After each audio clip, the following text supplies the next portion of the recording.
Bells! Welcome to my vlog for today's video. Tara, samahan niyo ako. Papunta tayo ng Infanta Quezon Province sa Pinlac Falls Resort. Dito niyo po makikita na kasama ko ang aking pamilya sa pagbabakasyon. Kaya guys, sana po supportan niyo ako sa aking pagbablog. Kaya ito guys, kasama ko ang aking pamilya para po mag-rest kami at makapag-enjoy kami dito sa Pinlac Falls Resort.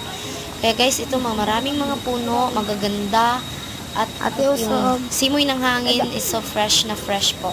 Kaya guys, please subscribe my YouTube channel and like, share, and comments, and click the notification bell para po updated kayo lagi sa aking mga video. Kaya guys, maraming salamat po at sana po matulungan nyo ako at supportan nyo po ako. Salamat po ng marami. Bye! Thank you for watching, guys!